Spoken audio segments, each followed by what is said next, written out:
Bom dia, irmãos, que Deus vos abençoe e a nós não desampare. E eu queria compartilhar com vocês um texto que se encontra ali no livro de Atos dos Apóstolos, capítulo 19, a partir do verso 8.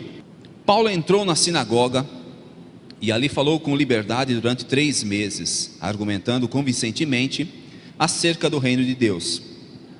Mas alguns deles se endureceram e se recusaram a crer, e começaram a falar mal do caminho diante da multidão.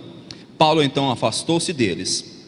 Tomando consigo os discípulos, passou a ensinar diariamente na escola de Tirano. Isso continuou por 2 anos, de forma que todos os judeus e os gregos que viviam na província da Ásia ouviram a palavra do Senhor.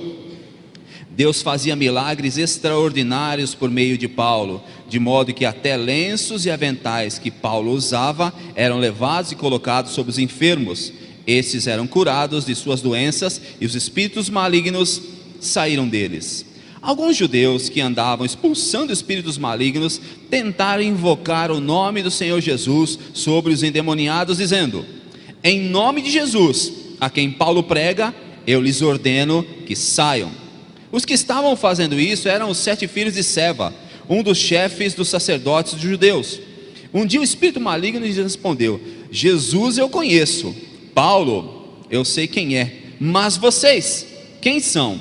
Então o endemoniado saltou sobre eles e os dominou, espancando-os com tamanha violência que eles fugiram da casa nus e feridos. Quando isso se tornou conhecido de todos os judeus e gregos que viviam em Éfeso, todos eles foram tomados de temor, e o nome do Senhor Jesus era engrandecido. Muitos dos que creram vinham e confessavam e declaravam abertamente suas más obras. Grande número dos que tinham praticado ocultismo reuniram seus livros e os queimaram publicamente. Calculado o valor total, esse chegou a 50.000 dracmas. Dessa maneira, a palavra do Senhor muito se difundia e se fortalecia. Senhor, nós temos acabado de ler a Tua palavra, Pai. Ela é viva e ela é eficaz, Senhor Deus, e eu sei que ela fará diferença nesta manhã, será divisor de água, Senhor Deus, em nossas vidas e corações, Senhor Deus. Que o Senhor possa estar tratando conosco nesse instante, Senhor Deus, de uma forma sobrenatural, e que cada um de nós possa sair daqui abençoado, Senhor Deus. É o que te pedimos gratos, em nome de Jesus. O tema é identidade, e eu dou um título para esse sermão, que na verdade é uma pergunta: mas quem são vocês? Mas quem são vocês? E eu vinha pensando durante os meus últimos dias de férias, sabendo que estaria falando para vocês a respeito de identidade, e foi muito bom. Passei por alguns lugares aí, e o último lugar que eu estava, uma cidade próxima aqui da região das Águas, do estado de São Paulo, Monte Alegre do Sul. E muito interessante, estava ali na semana de Páscoa, e normalmente quando eu me ausento, eu dificilmente quebro o protocolo. Aquilo que eu faço durante as minhas semanas normais, eu faço também quando eu estou de férias. Então procuro uma academia, me matriculo, faço as minhas atividades. Estava ali e eu percebi que Monte Alegre é uma cidade, por ter sido fundada ao redor de um núcleo católico, ela é extremamente católica. Dificilmente você contempla uma casa que não tem ali uma imagem. Dificilmente você entra num estabelecimento que não tem ali uma imagem. Então em todos os lugares você vê a força da predominância do catolicismo. Muito bem, até aí, tá, tem a praça central, tem ali a igreja, tudo certinho, o santuário, bacana.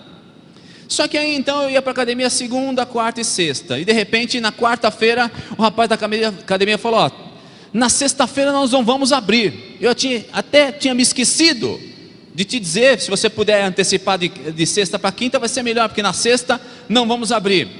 É que a cidade para na sexta-feira. Tá, eu pensei, bom, sexta-feira santa, então, a cidade para, porque nós temos aqui uma tradição que ocorre já há muitos e muitos anos na cidade, a tradição do fecha-corpo. Uepa, fecha-corpo? Porque a cidade se fecha e pinga com Guiné é distribuída, e aí todo mundo vem aqui e tal e coisa. Opa, peraí, mas agora já nós temos um problema de identidade aqui. Porque, salvo o melhor juízo, pinga com Guiné é algo do candomblé, da umbanda, quimbanda, são práticas externas ao catolicismo, não tem nada a ver. Uma cidade que se identifica como católica permite então que outras práticas sejam praticadas ali, sejam assimiladas pelos seus fiéis.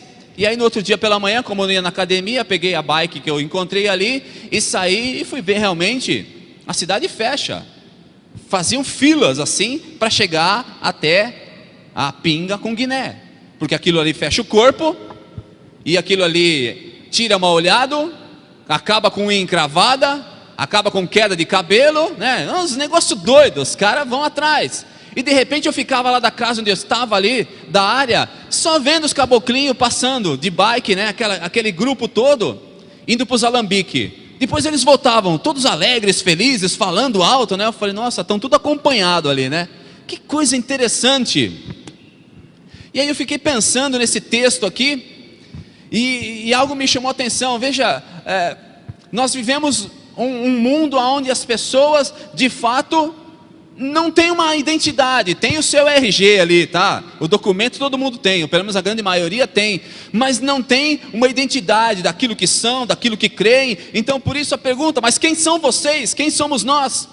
O apóstolo Paulo aqui, ele se encontrava no início da sua terceira viagem missionária, ele estava em Éfeso, e conforme era costume, sempre que esses missionários se aproximavam de alguma região, eles procuravam um contato, e o contato principal com o judeu é sinagoga. Vamos na sinagoga então ali, e eles começavam a pregar a palavra. Só que nesse momento aqui, muitos começaram a falar mal do caminho, do cristianismo, muitos começaram a falar mal deles ali. Então Paulo falou, bom, aqui não dá para a gente ficar, vamos sair fora, vamos para outro lugar. E aí então ele vai para uma escola chamada Escola de Tirano. Na verdade, Tirano era um mestre, e ele tinha uma escola ali de filosofia e de outras ciências, como se fosse uma espécie de uma faculdade, algo parecido com isso. Lá, disciplinas eram ministradas, e Paulo aluga uma sala ali, e ele, conforme a Bíblia diz, durante 2 anos, ele fica ali ministrando. E os historiadores dizem que ele ministrava todos os dias, das 11 da manhã às 4 da tarde. Gente, esse aqui deveria ser o STBI de Tirano, né? E o apóstolo Paulo lá, sentando a bucha, e falando, e pregando, e pregando. E somente o que aconteceu com essa prática dele é que todos os judeus e todos os gregos que viviam na região da Ásia puderam ouvir a palavra. Ouviram a palavra, líderes foram preparados naquela escola, líderes foram cunhados ali, formatados e enviados para a obra que o Senhor tinha. Mas afinal de contas, quem são vocês? E a proposta de trabalho que eu trago nessa manhã é a seguinte: se você não sabe quem é, como é que você pode viver de forma plena? Há quem diga que só existem ventos favoráveis para quem sabe para onde vai. Isso é verdade.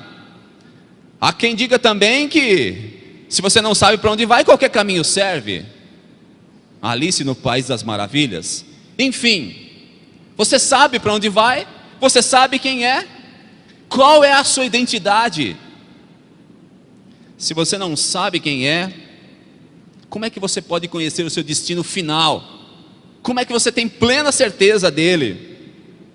E se você não tem plena certeza, se você não tem plena noção de quem você é, da onde você está e para onde você vai, você está em maus lençóis.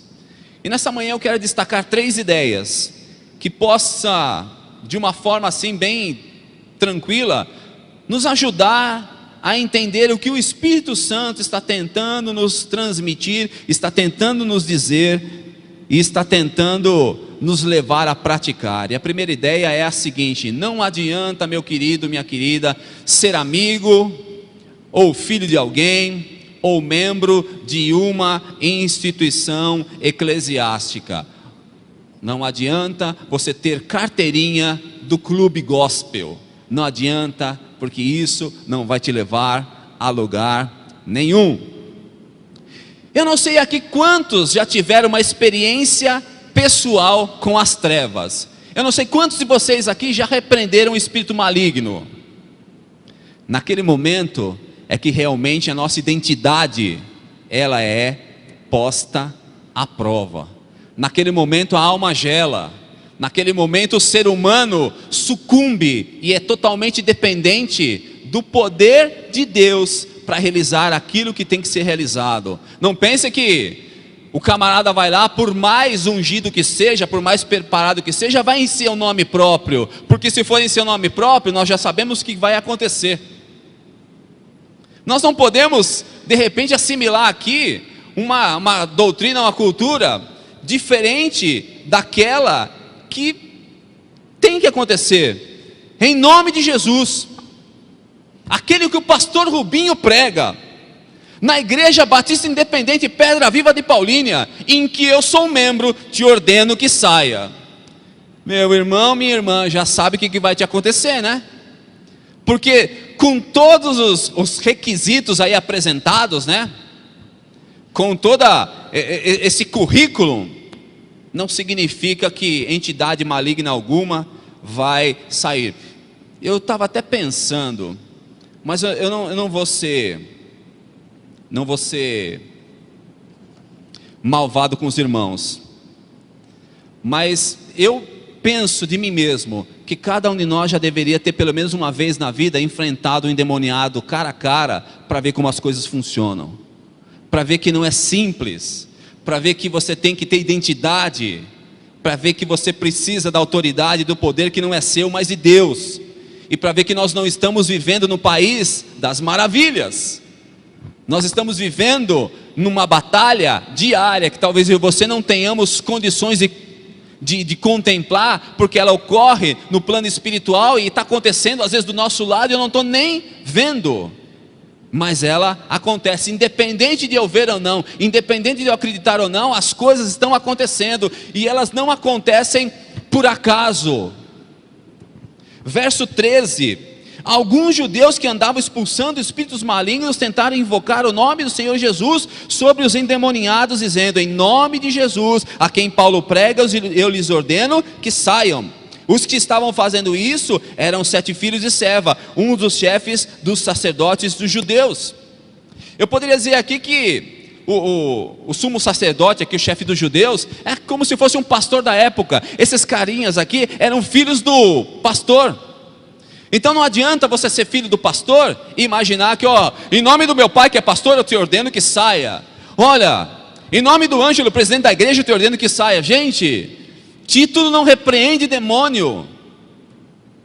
A tua identificação com Deus é que vai realmente te dar poder e autoridade, porque não é algo nosso. Mas quem são vocês, meus irmãos?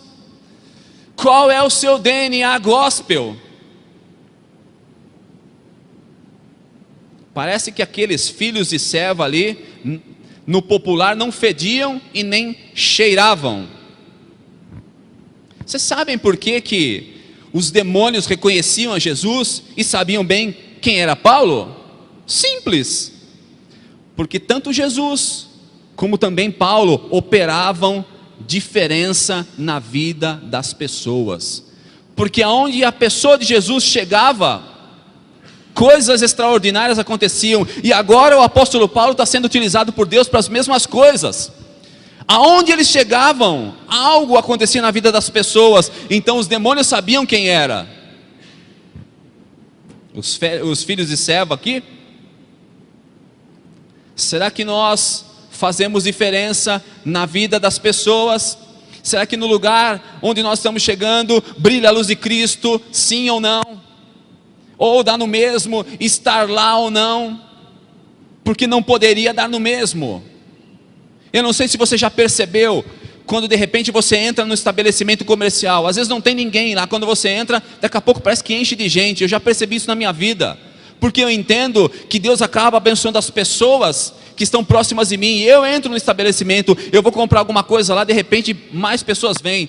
Eu imagino que isso também faz parte da diferença que os filhos e filhas do Senhor operam nesse mundo. Não é simplesmente vou orar por você, não é simplesmente vou te dar um apoio, mas a tua presença, as tuas atitudes, elas vão falar muito mais alto do que as próprias palavras que eu e você venhamos a proferir. E que nos leva à segunda ideia nesta manhã: o poder e a autoridade não são nossos, não são nossos, mas operam através de nós. Quantos na Bíblia quiseram, como é que eu faço para adquirir esse poder aí? Como é que eu faço para poder fazer isso aí? Me ensina aí, quanto que eu preciso pagar? Isso não se compra, irmãos, isso não se adquire, não tem preço, não tem como quantificar nem pagar por isso. E também não dá para de repente eu chegar aqui, irmãos, agora nós vamos fazer uma programação que às terças-feiras, vamos lá, vai ser, sei lá, programação caça-capeta. Eu vou ensinar os irmãos aí como é que se faz esse negócio aí. Gente, nós podemos teorizar muitas coisas, mas não tem como ensinar certas práticas que eu e você precisamos, durante a nossa jornada cristã, aprender. Aprendemos com o Senhor, aprendemos inclusive com pessoas mais experientes, mas como não existe ninguém igual na face da terra, nem os gêmeos idênticos são iguais, tem pequenas diferenças, temos digitais diversas, nenhuma digital é igual, então nós temos essa diferença. Também nós não vamos nos manifestar de forma similar. Eu posso ensinar vocês a fazerem coisas, mas na hora que vocês forem colocar em prática, vocês vão assimilar da forma como é melhor para vocês. Não vai ficar igualzinho. Nós vamos ser parecidos, mas não iguaizinhos. Então eu não posso tentar ensinar certas coisas para vocês. Eu só posso dizer é que esse poder, essa autoridade tem que ser buscado. E aí sim, com jejum, com oração. Veja, nós estamos nos propondo a jejuar e orar, não é simplesmente porque não tem o que fazer, aí vamos criar uma programaçãozinha aí, a igreja precisa ser mobilizada, vamos criar uma programaçãozinha. Isso nos dá respaldo para quando for preciso.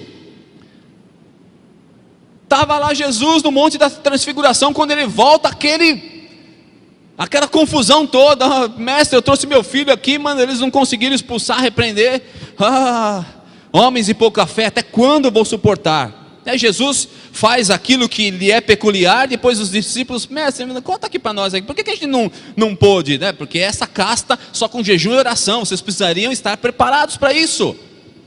Não adianta querer se preparar na hora, Senhor, eu vou agora lá, me chamaram para repreender um demônio, aí você pega, dobra o seu joelho, pede perdão ali, e intercede e fala, vamos, nós precisamos estar preparados. Assim como precisamos estar preparados para a volta de Jesus, porque será como um ladrão, não dá para ficar ali, né?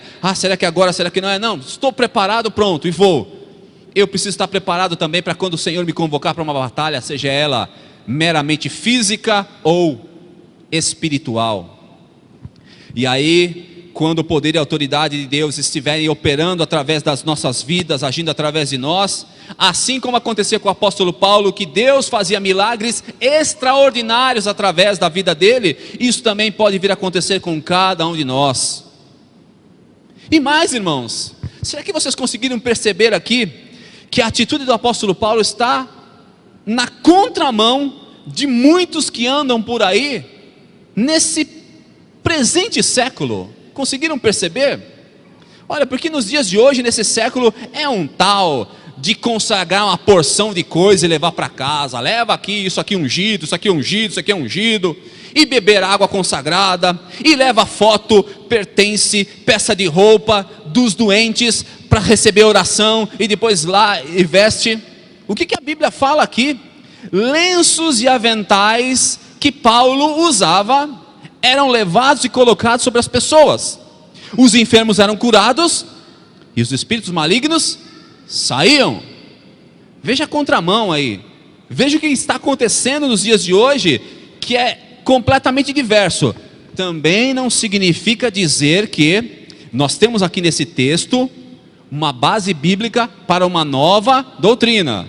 Espera lá, irmãos, com perdão da palavra, Vai aí que daqui a pouco alguns aí querem pegar a cueca do pastor Rubinho, as meias dele, e levar para colocar em cima dos enfermos aí, dos endemoniados. Não é assim que funciona.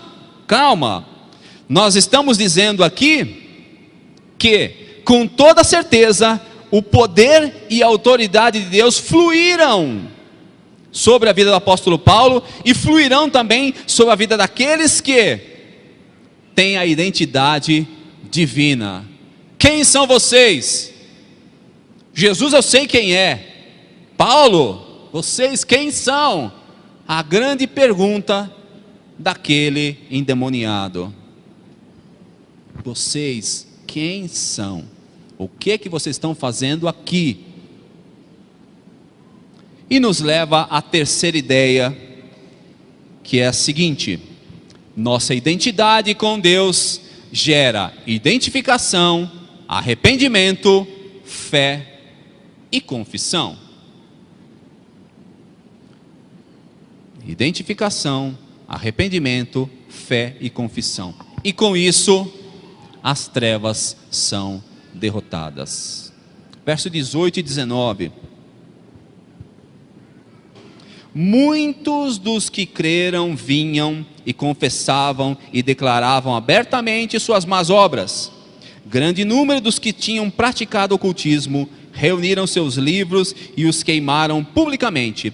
Calculado o valor total, esse chegou a 50.000 dracmas. Quando isso se tornou conhecido de todos, isso o quê? Os lenços e aventais de Paulo que eram aplicados. Os 7 filhos do pastor Seva aí, que tomaram a surra e fugiram pelados por conta de se envolverem com coisas que não eram da sua alçada. Quando isso se tornou conhecido de todos, as pessoas, elas declaravam, não só publicamente, mas ali de forma particular com alguns líderes, aquilo que elas haviam cometido, declaravam abertamente suas más obras. Eles praticavam o ocultismo, eles tinham livros, e esses livros possuíam algumas fórmulas mágicas, algumas palavras, que eles imaginavam que tivessem poder para realizar maravilhas.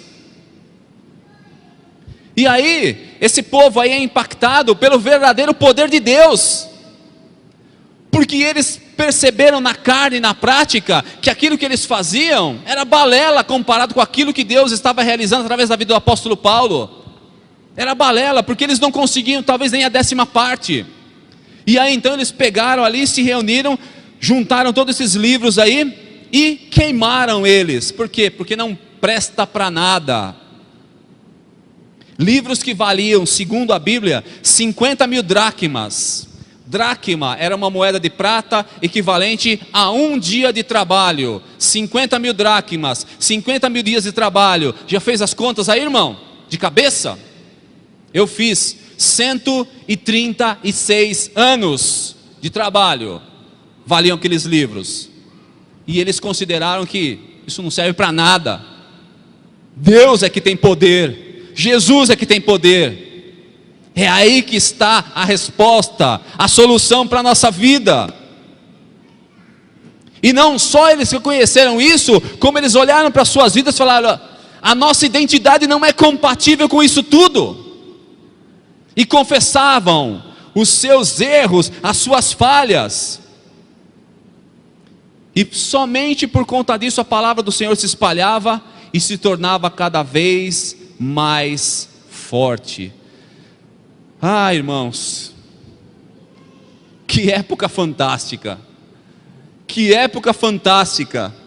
E aí eu pergunto: Deus, por que nós não vivemos mais essa realidade nos dias de hoje? Por quê? E aí quando eu estava finalizando estas palavras aqui, me veio uma ideia, e aí eu lembrei, vocês devem ter assistido, né? Deve ter já assistido todos os filmes dos Vingadores, né? Mas lá no primeiro, um episódio lá de Loki e de Hulk, né? Porque Loki fala: você é um ser inferior, eu sou um Deus. E aí Hulk pega ele pelas pernas e dá. Quando ele fica esborrachado no chão, assim, Deus fraco, e sai andando. Eu falei, Jesus, será que o nosso Deus enfraqueceu? Porque eu olho para eventos na Bíblia, eventos do passado. Será que no passado nós temos um Deus e hoje nós temos outro? A história eclesiástica já caiu nesse erro de imaginar que havia um Deus no Antigo Testamento, um Deus severo, tirano, déspota, e no Novo Testamento havia um Deus mais amoroso. Nada a ver. Nós não temos dois deuses, nós temos povos diferentes. Isso sim.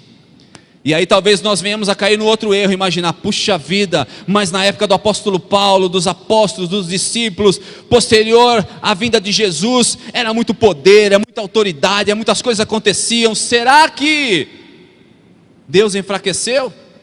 Eu diria, não, irmãos, talvez a igreja tenha enfraquecido, talvez a nossa fé tenha enfraquecido, talvez as nossas perspectivas tenham mudado, mas Deus continua o mesmo, e Ele pode operar tudo isso daqui e muito mais, e pode utilizar cada um de nós para também realizar milagres extraordinários através das nossas vidas, para repreender demônio, para curar enfermo, para seja lá o que for, inclusive para ressuscitar mortos. Não vejo impossibilidade alguma. Afinal, quem somos nós? Quem somos nós, igreja? Concluindo aqui, em dias de novela Jezabel, e se você é viciado em novelas, por favor, pelo menos assista as da Record, aquelas que tem pelo menos um cunho bíblico ali, lógico. A novela precisa ter cadência, então é 5 minutos de trecho bíblico e 30, 40 de alegoria, mas tudo bem, eles estão indo num caminho bem interessante. Agora, se tu for viciado em novela e ficar babando na Globo, sinto em dizer, viu? Tua identidade está muito comprometida. Não que a identidade da Record seja fator preponderante para você conseguir alguma coisa, mas nós precisamos saber de uma coisa, e aí tem a ver com aquilo que eu vou falar aqui, que talvez até seja veiculado na novela. Elias, lá no passado, ele fez uma pergunta muito similar a essa que nós estamos mencionando por aqui. Lá no primeiro livro de Reis, no capítulo 18 e 21, um pouquinho antes de ele enfrentar aquela tonelada de profeta de Baal e do poste ídolo de Azerá, ele chegou para o povo e falou, diz assim, fez uma pergunta, até quando cocheareis entre dois pensamentos? Ou na NVI, até quando vocês vão oscilar para um lado e para o outro? E aí ele continua, se o Senhor é Deus, sigam-no, serve a Deus. Mas se Baal é Deus, sigam-no. Em outras palavras, o que Elias estava falando? Qual é a identidade de vocês? Quem de fato vocês servem? Quem vocês estão seguindo? Vocês clamam por quem? Quem é que de fato faz diferença na vida de vocês? Bacana foi a resposta do povo. Foi muito bacana. Sabe o que o povo respondeu? Nada. Eu acho que a pior resposta é o silêncio, porque quem cala talvez esteja consentindo. Talvez esteja consentindo. E depois dele ter feito esta pergunta, ele realmente mostra a quem veio. Então vamos fazer um teste aqui, entre outras palavras. Vamos estabelecer aqui um sacrifício. Coloque o sacrifício aqui, monta o altar, sacrifício. O Deus que responder com fogo, esse será o Deus verdadeiro. E aí ele falou, bom, por ordem de quantidade aqui, eu permito então aqui, ó, vocês, por favor, vocês que estão em maior número, né, profetas de Baal, do poste ídolo de Azerá, podem clamar aí. E eles clamam a manhã toda, desde a manhã até a hora do almoço, mais ou menos até o meio-dia, clamando, ah, Baal, nos atenda, ah, Baal, nos atenda. Chegou uma hora lá que eles começam a se cortar, se perfurar, derramar o seu sangue, ah, Baal, nos atenda, ah, Baal, e Baal não atendia. Era simples, era só mandar um foguinho e queimar ali o sacrifício. E Baal não atende. E aí Elias já começa a ser sarcástico. Olha, clame mais alto. Talvez ele não esteja ouvindo vocês. Chame mais. Será que ele não foi viajar não? Chame mais alto. Talvez ele esteja atendendo às suas necessidades. Depois você pode dar uma olhadinha lá, 1 livro de Reis, capítulo 18. E Baal nada de responder, a Zerá muito menos.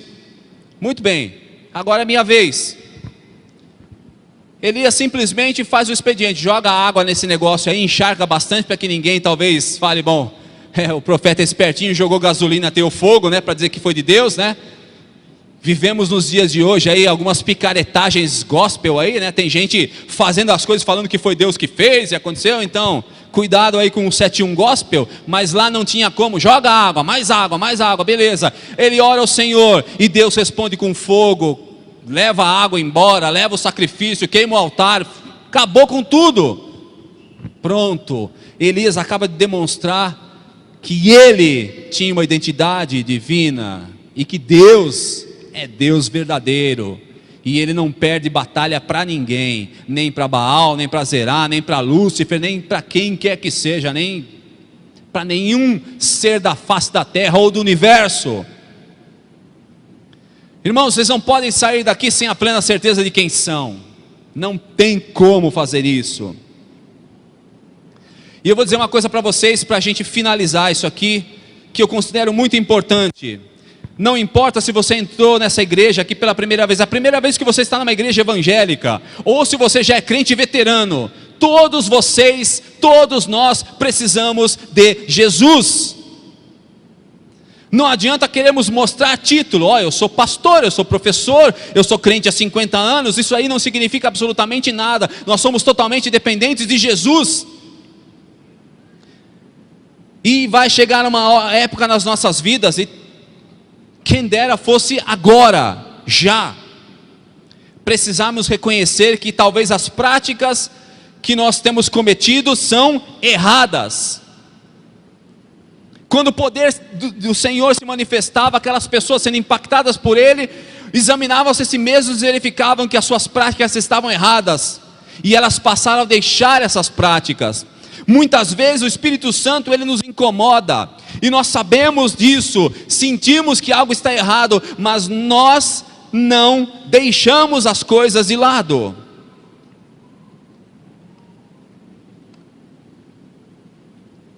E não vem me dizer, meu amado, minha amada, não vem com aquela história, que você não comete nada de errado.